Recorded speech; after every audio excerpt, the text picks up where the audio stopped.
في كل الامور. ايوه، اذا خالف القانون الوضعي للشريعه الاسلاميه لا يعمل به. والله انا زعلان عليك يا دكتور كريم، انت راجل عالم كبير ازاي؟ اذا خالف القانون، يعني القانون الوضعي لو اجاز استيراد الخمور وصناعتها انا اقول نعم. مالكش اعتراض، مالكش الحق. ايوه تقول نعم، حرام شرعا، مالكش حق.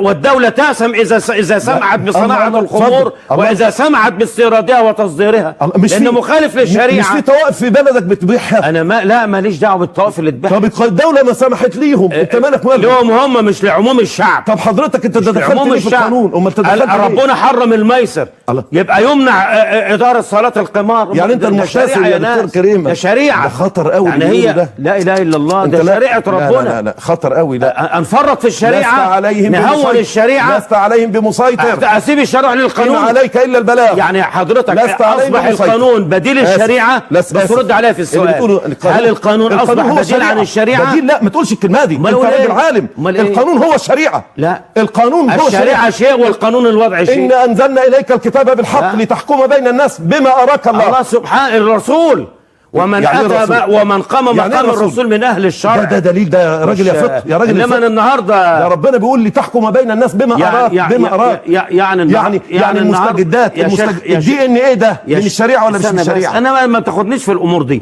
يعني لو جاء قانون ينظم الزنا اخد بيه زي تركيا؟ حضرتك القانون، انا بس رد عليا، لو جاء قانون ينظم الزنا اخد بيه؟ يعني ايه تاخد بيه؟ انت مجبر يجبرك قصدك يعني؟ لا، سؤالك غلط. لا اقف حماية للاسلام. سؤالك غلط. يعني انت حضرتك عاوز تعمل انقلاب على دوله في، ما هو اللي في فرنسا حصل كده. هم شافوا في فرنسا الاخواننا هناك. يا مولانا ما ندخلش احمد في الحاجات. ما تدخلش، انت اللي بتقول الكلام ده الخطير ده كلام ارهابي يا دكتور. انا لا اهون من امر الشريعه يا مولانا. لا اله الا الله. انت في دوله فرنسيه دلوقتي، انا في دوله دستورها هينص على ان الشريعه الاسلاميه المصدر الرئيسي للتشريع. حضرتك رضي من رضي وابي من ابى. انما ليس من حقك ان ترغم غيرك على معتقدك، ليس من حقك ان ترغم غيرك على العلماء وظيفتهم ايه؟ الفقه اراء متعدده ولا راي واحد؟ انا ما بتكلمش عن الفقه، بتكلم عن الشريعه يا استاذ. ما تلخبطش ما بين الشريعه والفقه. انا بتكلم عن الشريعه. حضرتك الشريعه يا دكتور، احرس الشريعه ولا محروس الشريعه؟ انت اللي تحرس الشريعه ولا الدوله ولا ولي الامر اللي انت انتخبته؟ لا اله الا معترض على ولي الامر انه بيحرس الشريعه، اعترض عليه في المجلس الشعبي. انا ما اقدرش اعترض عليه. امال انت بتقول انت اللي تحرس الشريعه ازاي؟ ما انا واحد من المتخصصين.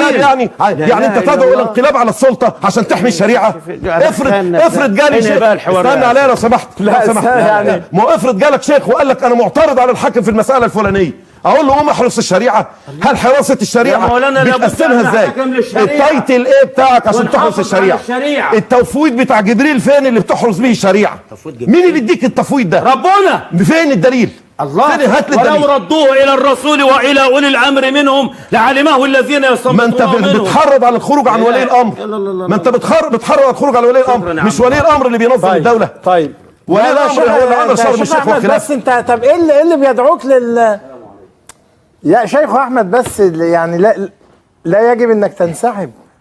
طيب هطلع فاصل، وبعد الفاصل هنكمل معاكم المناقشه اللي يبدو انها هتطلع في مناقشات مختلفه. هنكمل معاكم.